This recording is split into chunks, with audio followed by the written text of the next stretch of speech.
IT সেক্টরের একটা অন্যতম কোম্পানি টাটা এলএক্সি লিমিটেড। টাটা এলএক্সির হচ্ছে কোয়ার্টার 1-এর রেজাল্ট আউট হয়ে গেছে। কোয়ার্টার 1-এর রেজাল্টের পারফরমেন্স কী টাইপের দিয়েছে টাটা এলএক্সি, সেটাকে নিয়ে আমরা অ্যানালিসিস করব। তার আগে আমরা কোম্পানিটার হচ্ছে চার্ট প্যাটার্নটাকে নিয়ে অ্যানালিসিস করব।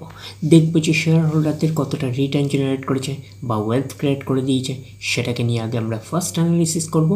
আফটার দ্যাট হচ্ছে আমরা কোম্পানিটার হচ্ছে কোয়ার্টার 1-এর রেজাল্টের পারফরমেন্স কী টাইপের দিয়েছে সেটাকে নিয়ে অ্যানালিসিস করব।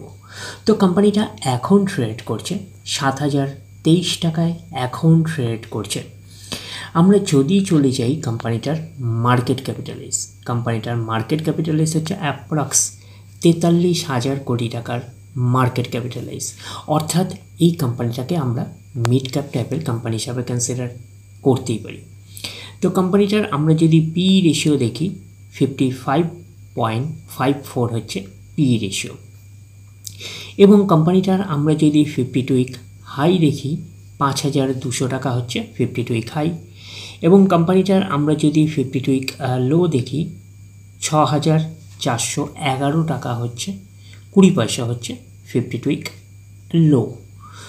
তো কোম্পানিটার আমরা যদি একদিনের পারফরমেন্সে যাই 0.5% মতন নেগেটিভ রিটার্ন জেনারেট করেছে একদিনে। 5 দিনের পারফরমেন্স করেছে 0.5% মতন পজিটিভ রিটার্ন জেনারেট করেছে 5 দিনে। এক মাসে কীরকম পারফরমেন্স করেছে 3.5% মতন নেগেটিভ রিটার্ন জেনারেট করেছে এক মাসে। 6 মাসের পারফরমেন্স দিয়েছে 18% মতন নেগেটিভ রিটার্ন জেনারেট করেছে 6 মাসে। 1 জানুয়ারি থেকে পারফরমেন্স করেছে 19.5% মতন নেগেটিভ রিটার্ন জেনারেট করেছে 1 জানুয়ারি থেকে। আমরা যদি চলে যাই এক বছরে, তো এক বছরে 9% মতন নেগেটিভ রিটার্ন জেনারেট করেছে এক বছরে। তো ন্যাচারাল ব্যাপার, আমরা জানি যে শর্ট টার্মে সেভাবে ওয়েলথ ক্রিয়েট হয় না স্টক মার্কেট থেকে। যত লং খেলবেন স্টক মার্কেটে তত হচ্ছে ওয়েলথ ক্রিয়েট হয়। তো এখন দেখার বিষয় কোম্পানিটা কি লং টার্মে ভালো পারফরমেন্স করেছে, লং টার্মে কি শেয়ার হোল্ডারদের ওয়েলথ ক্রিয়েট করে দিয়েছে, সেটাই কিন্তু এখন আমাদের দেখার বিষয়। তাহলে আমরা চলে যাচ্ছি 5 বছরের চার্ট প্যাটার্নে। তো 5 বছরের পারফরমেন্স করেছে 901%-এর মতন পজিটিভ রিটার্ন জেনারেট করেছে 5 বছরে। তো 100% মানে ইনভেস্টমেন্ট ডাবল। তো ইনভেস্টমেন্টকে আমরা এইটুকুনি বলতে পারি 10 গুণের মতন কিন্তু করে দিয়েছে 5 বছরে। তো 5 বছরে কিন্তু হিউজ ওয়েলথ ক্রিয়েট করে দিয়েছে শেয়ার হোল্ডারদের, আমরা এইটুকুনি বলতেই পারি। এইবারে আমরা চলে যাব কোম্পানিটার ম্যাক্সিমাম চার্ট প্যাটার্নে। তো ম্যাক্সিমাম চার্ট প্যাটার্ন হিসাবে পারফরমেন্স করেছে 19,966%-এর মতন পজিটিভ রিটার্ন জেনারেট করেছে অল টাইম বা ম্যাক্সিমাম। তো কোম্পানিটা লিস্টেড হয়েছে কবে 1999-এ। তাহলে 1999 থেকে এখন অবধি রিটার্ন জেনারেট করেছে 19,966%-এর মতন পজিটিভ রিটার্ন জেনারেট করেছে অল টাইম বা ম্যাক্সিমাম। তো ম্যাক্সিমাম চার্ট প্যাটার্নটা কিন্তু লেফট টু রাইট ওপরের দিকে মুভ করছে। তো সেই হিসাবে কিন্তু একটা ডিসেন্ট টাইপের চার্ট প্যাটার্ন হিসাবে আমরা কনসিডার করতেই পারি, এবং কোম্পানিটা কিন্তু ফান্ডামেন্টালি সাউন্ড কোম্পানি, এইটুখানি কিন্তু মাথায় রাখবেন। তো এখন দেখার বিষয় কোম্পানিটার কোয়ার্টার 1-এর রেজাল্টের পারফরমেন্স কী টাইপের দিয়েছে। তাহলে আমরা চলে যাচ্ছি কোম্পানিটার কোয়ার্টার 1-এর রেজাল্টে। আমরা চলে আসলাম কোম্পানিটার হচ্ছে কোয়ার্টার 1-এর রেজাল্টে। আগে আমরা ফার্স্ট দেখে নেব যে সিকোয়েন্সগুলো ঠিকঠাকভাবে সাজানো রয়েছে নাকি, এটাকে আগে আমরা ফার্স্ট দেখে নেব। এটা হচ্ছে এই কোয়ার্টার মিনস হচ্ছে কোয়ার্টার 1, এটা প্রিভিয়াস কোয়ার্টার, আর এটা হচ্ছে এক বছর আগে। তাহলে সিকোয়েন্সগুলো ঠিকঠাকভাবে সাজানো রয়েছে, আমরা এইটুকুনি বলতেই পারি। তো অ্যামাউন্টগুলো কিসে দিয়েছে, অ্যামাউন্টগুলো হচ্ছে ল্যাক্সে দিয়েছে অ্যামাউন্টগুলো। এইবারে আমরা চলে যাব কোম্পানিটার টোটাল ইনকামে। তো টোটাল ইনকামে যাওয়ার আগে আমরা কি করব, একটু অ্যাডজাস্ট করে নেব, তাহলে আপনাদের কাছে ব্যাপারটা আরও ভিজিবল হবে। তো এইবারে আমরা চলে যাচ্ছি কোম্পানিটার টোটাল ইনকামে। তাহলে কি আছে, total income from operation, total income. তাহলে টোটাল ইনকামে পাচ্ছি এই কোয়ার্টার মিস হচ্ছে কোয়ার্টার 1-এ 95,853।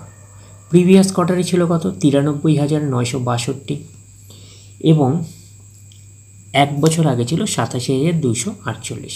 তাহলে এক বছর আগে 87,248টা এখন কত হয়ে গেছে 95,853।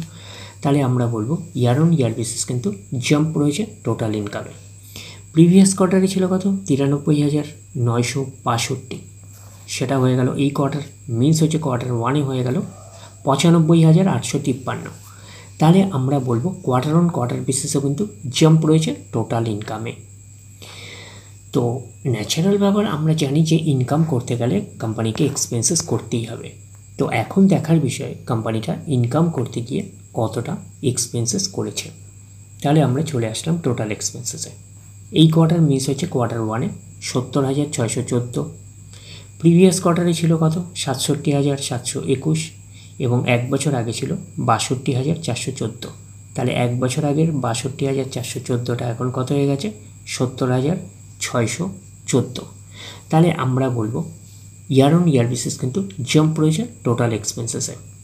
প্রিভিয়াস কোয়ার্টারে ছিল কত 67,721, সেটা হয়ে গেল এই কোয়ার্টার মিস হচ্ছে কোয়ার্টার ওয়ানে হয়ে গেল কত 70,614। তাহলে আমরা বলবো কোয়ার্টার অন কোয়ার্টার বেসিসেও কিন্তু জাম্প রয়েছে টোটাল এক্সপেন্সেসে। এইবারে আমরা বের করবো কি, এইবারে আমরা বের করবো হচ্ছে অপারেটিং প্রফিট। কী করে বের করব, টোটাল ইনকাম থেকে টোটাল এক্সপেন্সেস আমরা বাদ দেবো, বাদ দিলে যেটা পড়ে থাকবে সেটা হচ্ছে অপারেটিং প্রফিট। টোটাল ইনকাম পেয়ে গেছি, টোটাল এক্সপেন্সেস পেয়ে গেছি, টোটাল ইনকাম থেকে টোটাল এক্সপেন্সেস বাদ দিলে পড়ে থাকছে অপারেটিং প্রফিট। অর্থাৎ আপনারা বলতে পারেন প্রফিট বিফোর ট্যাক্স, এটাকেই আমরা অপারেটিং প্রফিট বলতে পারি।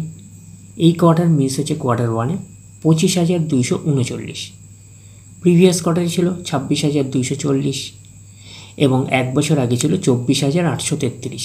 তাহলে এক বছর আগের 24,833টা এখন কত হয়ে গেছে 25,239। তাহলে আমরা বলবো ইয়ার অন ইয়ার বেসিস কিন্তু জাম্প রয়েছে অপারেটিং প্রফিটে। প্রিভিয়াস কোয়ার্টারে ছিল কত 26,240, সেটা হয়ে গেল এই কোয়ার্টার, মিস হচ্ছে কোয়ার্টার ওয়ানে হয়ে গেল কত 25,239।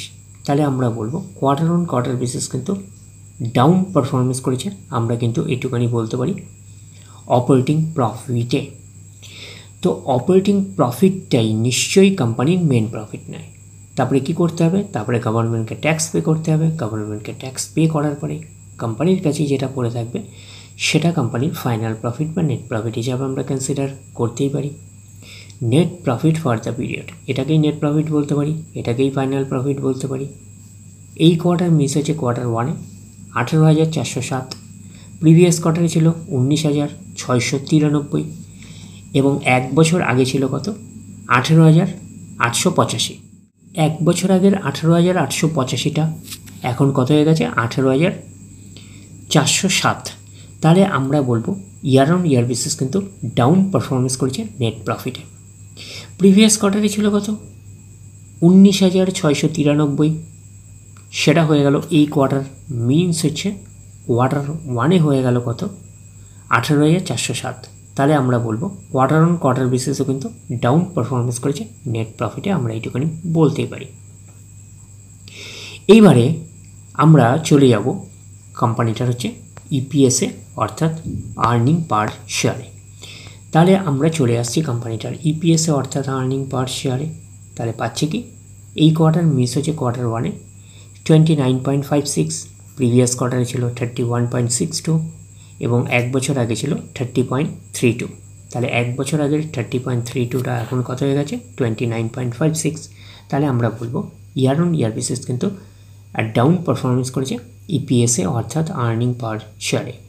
প্রিভিয়াস কোয়ার্টারে ছিল কত 31.62, সেটা হয়ে গেল এই কোয়ার্টার, মিস হচ্ছে কোয়ার্টার ওয়ানে হয়ে গেল 29.56। তাহলে আমরা বলবো কোয়ার্টার অন কোয়ার্টার বেসিসও কিন্তু ডাউন পারফরমেন্স করেছে ইপিএসে অর্থাৎ আর্নিং পার শেয়ারে। তো ন্যাচারাল ব্যাপার, আমরা জানি যে নেট প্রফিটের রিফ্লেকশনটা ইপিএসে পাই, তো নেট প্রফিটের রিফ্লেকশনটা আমরা ইপিএসে পেয়েছি। তো ওভারঅল কনক্লুশন কী দাঁড়ালো, তো ওভারঅল কনক্লুশন হিসাবে আমরা বলতে পারি যে নেট প্রফিটের ক্ষেত্রে কী দাঁড়ালো, ইয়ার অন ইয়ার বেসিস এবং কোয়ার্টার অন কোয়ার্টার বেসিস দুটোতেই কিন্তু ডাউন পারফরমেন্স করেছে, আমরা এইটুখানি বলতেই পারি। তাহলে এইটুখানি বলতে পারি যে টাটা এলেক্সির হচ্ছে কোয়ার্টার ওয়ানের রেজাল্ট আমরা এইটুখানি বলতে পারি একটা ওকে টাইপের একটা পারফরমেন্স করেছে, আমরা কিন্তু এইটুখানি বলতেই পারি। তাহলে ওভারঅল ভিউটা আপনাদের কাছে ক্লিয়ার। তাহলে এই অবধি, নেক্সট ভিডিওতে আবার আপনাদের সাথে আমার দেখা হচ্ছে। ধন্যবাদ।